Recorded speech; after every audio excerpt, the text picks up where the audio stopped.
Aloha everyone. Hope you guys are doing amazing. Oh, I'm back here in Kona. Just got back home last night and really cool. Get to go to Merry Monarch with the kids today. I get to go over to Hilo and just have an incredible experience there. Every year we get to go to Merry Monarch, and as a family, we just kind of go there to connect with the culture, to connect with, just the surroundings. It was so important. The aina, the land, where you live here in Hawaii was so important. Check out this view. Beautiful view today. Nice view of the ocean all the way down to the sea. And whoa, camera's tilting a little bit. There we go. So anyway, hope you guys are doing amazing. I wanted to do this Facebook Live for you guys. I wanted to just catch up with where we had left off with the last Facebook Live that I did that had everything to do with the shadow. Got some incredible results with that. I got some incredible feedback from you guys. And like I said, I'd love to do a follow-up on this. So I just want to do a quick review of what the shadow is. And then I really want to make sure that I give you guys some tips. I got one of these new camera stand things that are supposed to be able to follow your face and whatnot. So if every once in a while it tilts, that just might be my shadow getting activated. Who knows? But anyway, so the shadow. What is the shadow? The shadow is the deeper aspect of the unconscious mind that represents who you're not. Now, that doesn't sound too complicated, but yet for some people, it can really throw them off a little bit. Carl Jung used the term shadow to describe, well, the deeper part of the unconscious. He used it to describe the idea that there's an aspect of the unconscious that is all about you, but knowing what part of you is like outside of you. So the projection aspect. So we have this world around us. We have an environment, and we have our internal, our personal consciousness. And so these two things come into interaction with each other through the people and the things that we do. So the people that we meet, the things that we do. I'm gonna take this off I'm just gonna hold it for now, because it just seems to be gently rotating just a little bit, which is kind of funny. Okay, here we go. So I want to talk about what you're not. So the shadow is in charge of your projection of who you're not. Now, let me just make it really simple. If you got to know who you are, like if you need to know who you are as an individual, you also have to have an understanding of who you're not. So Carl Jung recognized that, as did many of the ancient cultures. They recognized that there's an aspect to who we are that is very personal. It's like our own awareness, our self-identity. And as you begin to form a self-identity, as you begin to form that identity and a clarity of this is who I am, you also have to keep track of who you're not. So who you're not includes the surroundings. It includes the environment that you live in. It includes the people that you come into interaction with. And so Carl Jung referred to the deeper part as the shadow. As the shadow. The shadow is the aspect of the unconscious that keeps track of everything outside of you. So the trees over here, the jacarandas are in bloom right now. Jacarandas are a certain type of tree. Let me see if I can get one. See these purple trees right over here. So that purple tree that's over there with those nice little leaves on it, and they're so beautiful at sunset.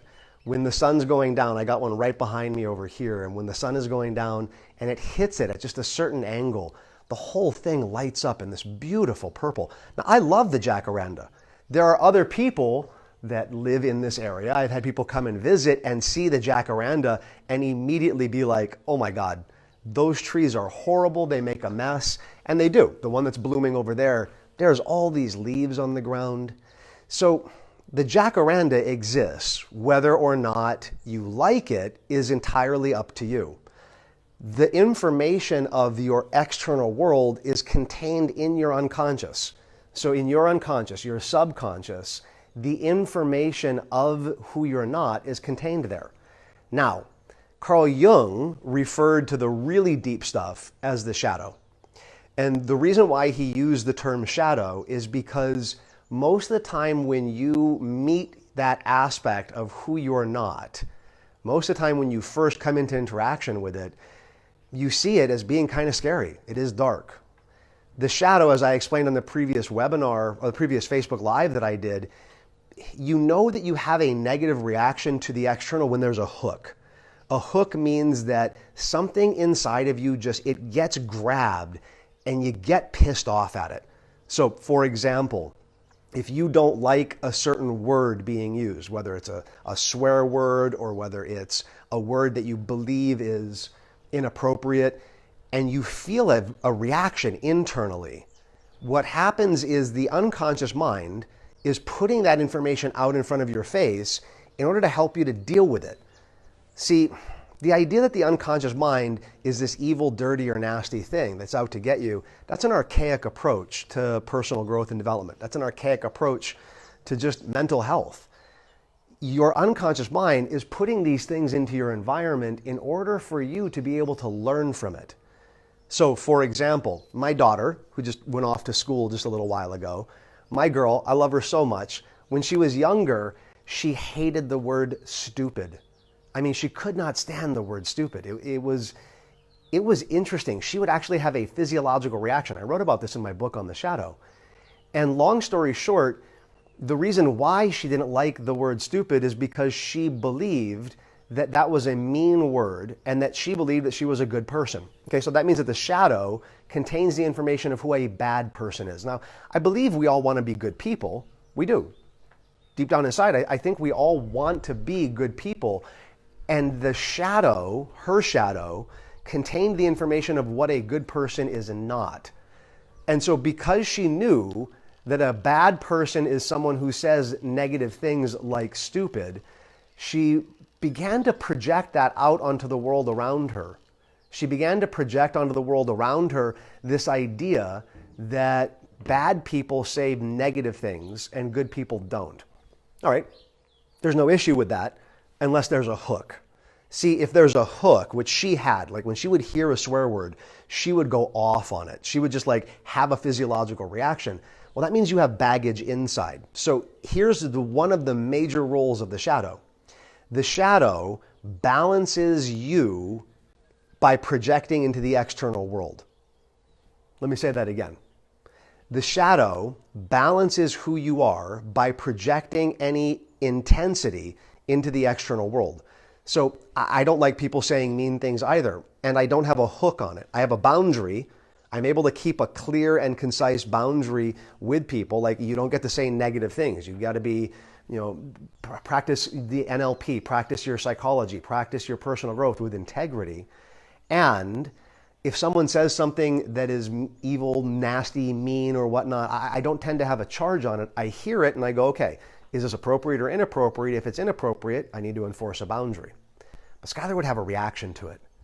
So what you need to realize is that the unconscious mind is just attempting to get you to become aware of the fact that you have something to deal with. That's it, plain and simple. Just think about this for a moment. If you have baggage inside and you're not dealing with it, if you have baggage that you are carrying, that baggage gets projected onto the world around you. So, for example, with Skylar, she had some baggage around swear words and saying mean things. It's still not appropriate to say something mean to someone, and yet she was carrying baggage. So the unconscious mind lets her know she has baggage by getting her angry, by getting her frustrated. But rather than dealing with it, and she was young, so I forgive her, rather than dealing with it, she projected it onto the world around her. And so all around her, when she would hear someone swear, it began to light her up. If the unconscious mind, if your subconscious needs to get a message to you, it has two ways. One, get the baggage to bubble up inside and get you feeling like you're pissed off. Or two, put it on the world around you. So if you didn't like jacaranda trees, you would show up here at my house and you would see a bunch of them and you'd get pissed off. Well, that's just your unconscious mind going, there's some message with these trees. There's some metaphorical message. There's some symbol or maybe even a sign of something that you need to deal with inside. And so here is how, because the first one I think I just talked all about the shadow and what it is and the aspect of it. I want to give you guys a tip. The part that is difficult with the shadow is that when you look outside, it's easy to say, it's not me. The "it's not me" syndrome is horrible. It stunts your personal growth. It prevents you from moving forward on the path. I'm not talking about taking fault or blame. I am talking about you taking responsibility.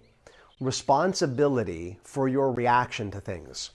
So, for example, if you as an individual see a bunch of trees or hear someone say something negative and you feel a hook come up, it's probably because you have baggage inside that you need to deal with, and this external event is symbolically representing what you need to deal with.